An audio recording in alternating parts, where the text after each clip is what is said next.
اگر آپ نے ابھی تک ہمارا چینل سبسکرائب نہیں کیا تو ابھی سبسکرائب کریں اور بیل آئیکن کو کلک کر کے ہماری لیٹسٹ ویڈیوز کے بارے میں ونعوذ بالله من شرور أنفسنا ومن سيئات أعمالنا من يهده الله فلا مضل له ومن يضلل فلا هادي له ونشهد أن لا إله إلا الله وحده لا شريك له ونشهد أن سيدنا ومولانا محمدا عبده ورسوله أما بعد صدر محترم قاری محمد عثمان صاحب زید مجدہ اور عزیز محترم مولانا محمود صاحب سلمہ اللہ، میرے محترم مہمانان گرامی، پاکستان سے آئے ہوئے معزز ارکان اور علماء کرام، جمعیت علماء ہند کے ورکرز، میرے لیے بڑی خوشی کی بات ہے کہ قاری صاحب نے اور عزیزم محمود سلمہ نے، جمعیت علماء کے ارکان نے جمعیت علماء کی شخصیتوں کے سلسلے میں تعارف کے لیے اس طرح کی کانفرنسیں منعقد کرنے کا پروگرام بنایا ہے اور بڑے بڑے اکابر کی شخصیات کو پیش کرنے کے لیے سیمیناروں کا انعقاد کرنا شروع کیا ہے۔ میں ان حضرات کو مبارکباد دیتا ہوں۔ حقیقت یہ ہے کہ جمعیت علماء ہند کے جشن سالہ کے سلسلے میں یہ ایک پروگرام ہے۔ جمعیت علماء ہند کی یہ ایک خصوصیت ہے اول دن سے کہ اللہ نے اس کو ایسے اکابر اور اولیاء اللہ کی سرپرستی اور خدمت کا موقع فراہم فرمایا ہے، جنہوں نے خدمت کی اور ان کی خدمت کو اللہ نے قبول بھی فرمایا۔ میں نہیں سمجھتا ہوں کہ ہندوستان کے اندر کوئی اور دوسری جماعت اس انداز کی ہے جس کو 100 سال کے اندر جس میں پیڑھیاں گزر گئیں، اس طریقے کے افراد ملے ہوں اور اللہ نے اس جماعت کو یہ کردار بھی دیا کہ آنے والے لوگ اپنے پہلے لوگوں کے نقش قدم کو یہ سمجھ کر کے کہ یہی راستہ مقصد اور منزل تک پہنچنے کا راستہ ہے، برابر انجام دیتے چلے آئے ہوں۔ میں یہ سمجھتا ہوں کہ جمعیت علماء کی یہ ایک خصوصیت ہے۔ حضرت مولانا ابو المحاسن سجاد صاحب رحمۃ اللہ علیہ کی شخصیت میں نے ان کو نہیں دیکھا، بلکہ میری پیدائش سے 1 سال یا چند ماہ پہلے حضرت مولانا مرحوم اس دنیا سے تشریف لے گئے تھے، لیکن میں نے مولانا محمد میاں صاحب رحمۃ اللہ علیہ کو دیکھا۔ یہ دونوں حضرات سید خاندان سے تعلق رکھنے والے تھے۔ اللہ نے ان دونوں کو علم و عمل کے سلسلے میں اور خاص طریقے پر سیاسی بصیرت کے سلسلے میں ایسا کمال عطا فرمایا تھا کہ کم لوگوں کو اس طرح کا کمال اللہ کی طرف سے میسر ہوا ہے۔ میں نے اپنے بزرگوں سے حضرت مولانا ابو المحاسن صاحب سجاد رحمۃ اللہ علیہ کے سلسلے میں یہ سنا ہے کہ اللہ نے ان کو جو ذہن ثاقب اور سوچ سمجھ کی صلاحیت عطا فرمائی تھی وہ ایسی قانونی تھی کہ بڑے اچھے قانون دان لوگ ان سے مشورہ لیتے تھے اور وہ صحیح مشورہ لیا کرتے تھے۔ میں نہیں سمجھتا تھا کہ مذہبی اعتبار سے بھی مولانا کا علمی مقام ہے، میں نہیں جانتا تھا، لیکن میں نے مولانا کی زندگی کو دیکھا نہیں، لیکن میرے سامنے حضرت مولانا حفظ الرحمان صاحب رحمۃ اللہ علیہ نے جو ان کی انتقال کے اوپر کلمات لکھے ہیں، ان میں میری آنکھیں کھلی کہ بعض مواقع کے اوپر ان کی گفتگو کو سن کر حضرت انور شاہ صاحب کشمیری رحمۃ اللہ علیہ نے یہ فرمایا کہ یہ انسان فقیہ فی النفس ہے۔ مجھے حیرت ہو گئی، حضرت شاہ صاحب رحمۃ اللہ علیہ کسی شخصیت کے بارے میں یہ فرمایا کہ یہ انسان فقیہ فی النفس ہے۔ اللہ تعالی فقہ کی حکمت اور گہرائیوں تک اس کے دماغ کو پہنچاتا ہے، یہاں عام فقہا کا دماغ نہیں پہنچ پاتا۔ یہ حضرت شاہ صاحب رحمۃ اللہ علیہ کی زبان سے نکلے ہوئے کلمات بڑے اہم اور بامانہ کلمات ہیں۔ ہم اپنے اس ماحول کے اندر جو ہمارا دارالعلوم دیوبند کا ایک ماحول ہے، ہم فقیہ فی النفس نمبر اول پر حضرت گنگوہی رحمۃ اللہ علیہ کو مانتے ہیں، اور اس کے بعد حضرت شیخ الہند رحمۃ اللہ علیہ کے تلامذہ میں حضرت مفتی کفایت اللہ صاحب رحمۃ اللہ علیہ کے بارے میں ہم نے سنا۔ میں نے یہ بات کبھی نہیں سنی تھی، لیکن حضرت شاہ صاحب رحمۃ اللہ علیہ کے یہ کلمات بڑے بامانہ ہیں، اور حضرت مولانا ابو المحاسن صاحب سجاد رحمۃ اللہ علیہ کی زندگی کا کیا مقام تھا، اس مقام کو ہمارے دل و دماغ کے اندر اعلیٰ ترین کرنے والے کلمات ہیں۔ میرے دل کے اندر ان کلمات کی بڑی قدر ہے، اور میں یہ سمجھتا ہوں کہ اللہ نے جمعیت علماء کو ہر زمانے میں جس طریقے کی شخصیات دی ہیں، ان کے اندر حضرت مولانا ابو المحاسن صاحب سجاد رحمۃ اللہ علیہ کا مقام بلند ہے۔ ابھی آپ حضرات نے سنا کہ جمعیت علماء کی اس تحریک اور اس سوچ اور وچار کے اندر جس ڈگر پر جمعیت علماء چل رہی ہے، ہم آج تک یہ سمجھتے تھے کہ یہ حضرت شیخ الہند رحمۃ اللہ علیہ کا دیا ہوا راستہ ہے۔ آج یہ بات آئی کہ حضرت رحمۃ اللہ علیہ کے زمانے کے اندر جن لوگوں نے مسلمانوں کی اجتماعیت کو پکڑنے کے لیے یا اجتماعیت کو قائم کرنے کے لیے جن لوگوں نے کام کیا، ان میں مولانا ابو المحاسن سجاد بھی تھے۔ جمعیت علماء کے قیام سے پہلے، جمعیت علماء کا قیام تو 19 کے اندر ہوا، اس سے پہلے 17 کے اندر انہوں نے جمعیت علماء کے نام سے تو نہیں لیکن ایک انجمن علماء قائم کی تھی۔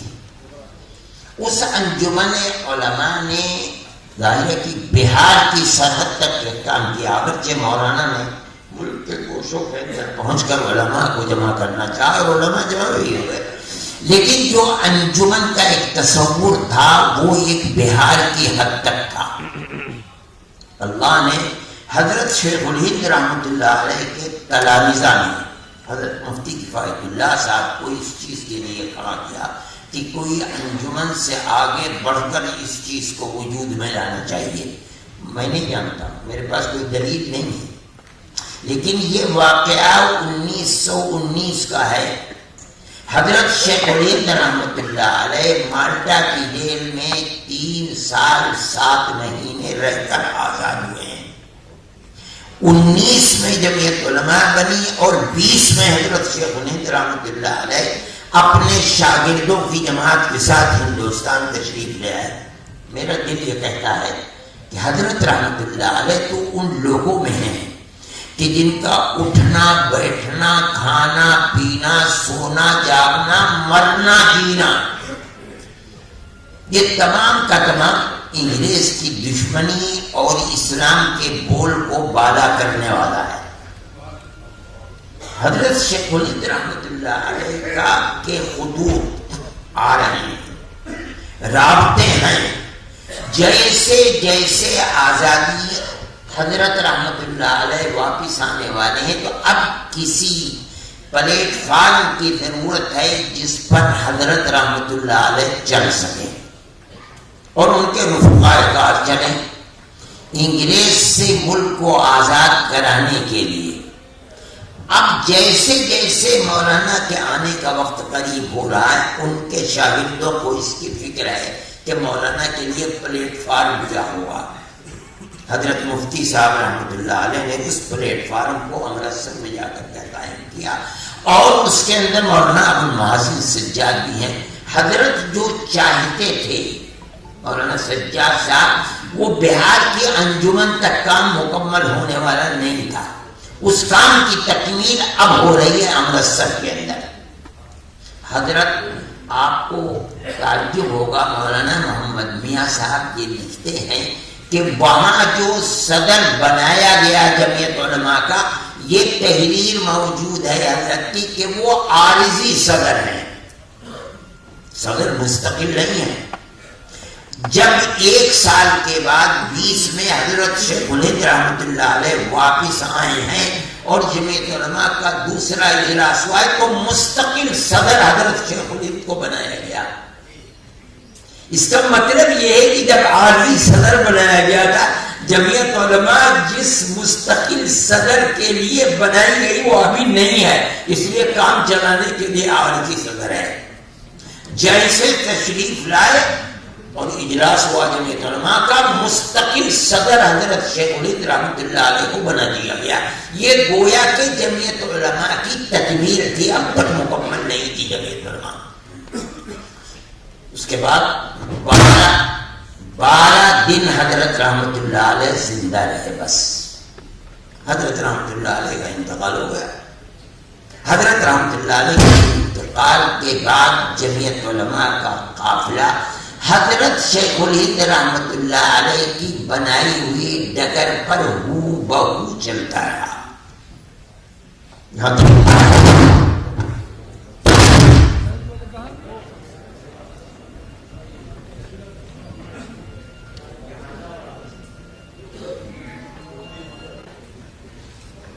اللہ کا فضل ہے،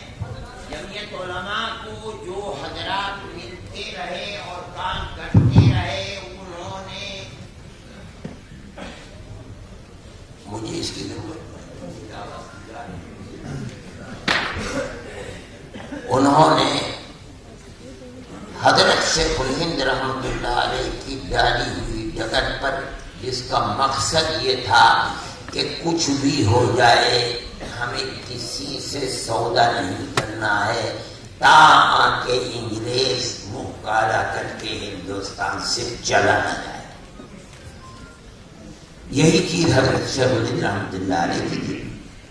کہ وہ کسی حد تک کسی چیز پر راضی نہیں تھے علاوہ اس کے کہ ملک آزاد ہو جائے.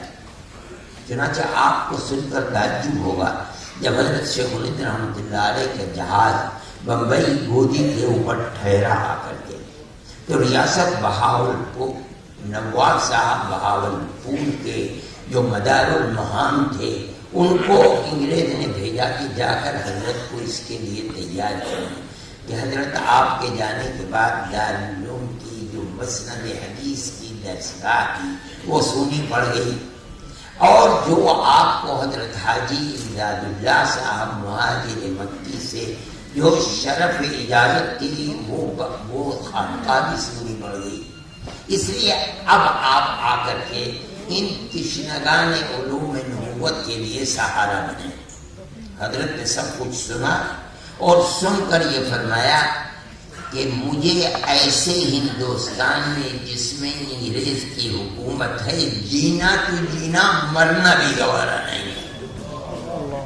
میں تو ہندوستان صرف اس لیے آیا ہوں کہ اعلان کروں کہ انگریز کی غلامی حرام ہے.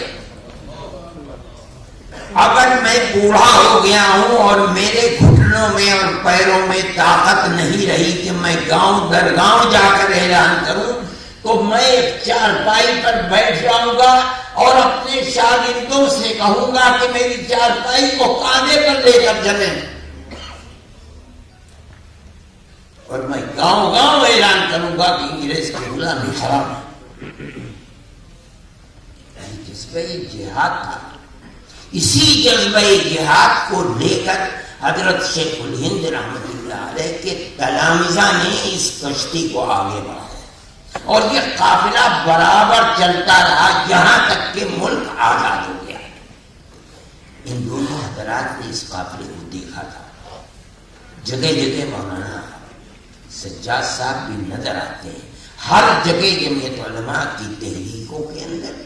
جمعیت علماء کی کارکردگی کے اندر مولانا سجاد صاحب نظر آتے ہیں۔ اگرچہ خصوصیت مولانا کی یہ تھی کہ وہ دوسروں کو آگے بڑھاتے تھے، خود نہیں آگے بڑھتے تھے،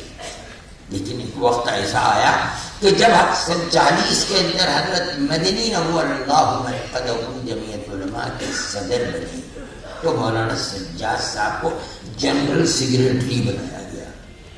انہوں نے 1000 کوششیں کی کہ وہ جنرل سیکریٹری نہ بنایا جائے،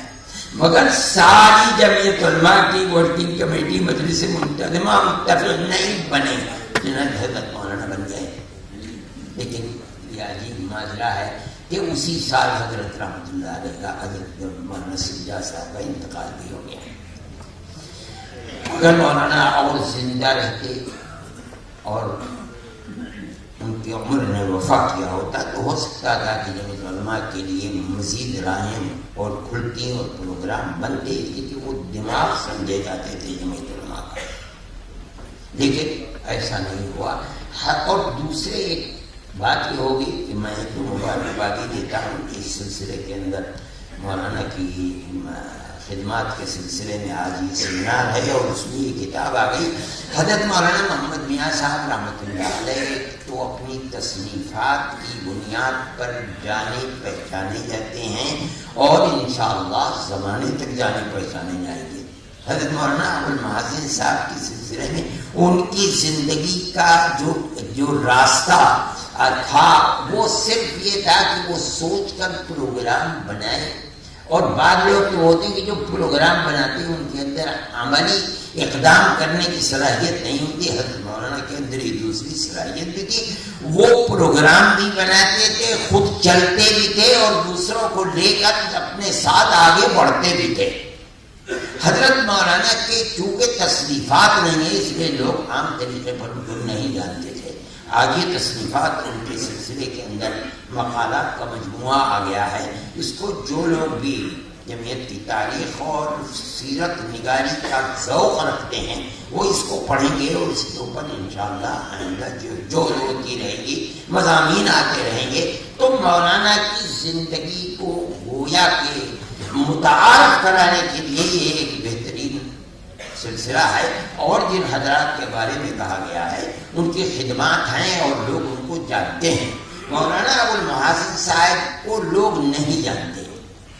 حد مفتی صاحب ہیں، ان کے اپنے معاملات اور فتاوی ایسے ہیں کہ وہ رہتی دنیا پہ جانے جائیں گے۔ حد مولانا فخر الدین صاحب رحمۃ اللہ علیہ کی تو شاگرد بھی بہت موجود ہیں، ان کا درس حدیث ایسا سبق تھا کہ اپنے زمانے کے اندر منفرد تھا،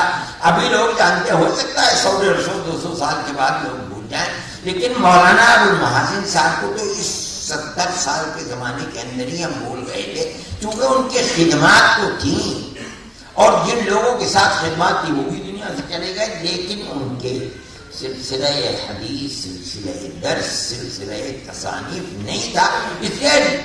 لوگ بھول گئے تھے۔ آج ان کی زندگی کو پیش کرنے کے لیے کتاب آئی، میں اس کے اوپر خوش ہوں، اور در حقیقت جمعیت علماء کی یعنی تاریخ کا وہ ایک باب ہے، اور یہ اللہ کا فضل ہے کہ 100 سال جمعیت علماء کو گزر رہے ہیں اور جمعیت علماء زندہ ہے اپنی جگہ کے اوپر، اور اللہ تعالیٰ اس کو ہمیشہ زندگی عطا فرمائے اور خدمت خلق کی وہ توفیق عطا فرمائے جو ہمارے اکابر کی ڈگر ہے، اور ہم خدام اسی راستے کے اوپر چل رہے ہیں۔ میں آخر میں پھر شکریہ ادا کرتے ہوئے اپنے ان کلمات کو ختم کرتا ہوں۔ اللہ تعالیٰ سب حاضرین کو ان کے مقاصد حسنہ میں کامیابی عطا فرمائے، اور ہمارے ملک کے لیے جو راستہ 100 سال پہلے انہوں نے اکثریت اقلیت مذہب سے اوپر اٹھ کر انسانیت کی بنیاد پر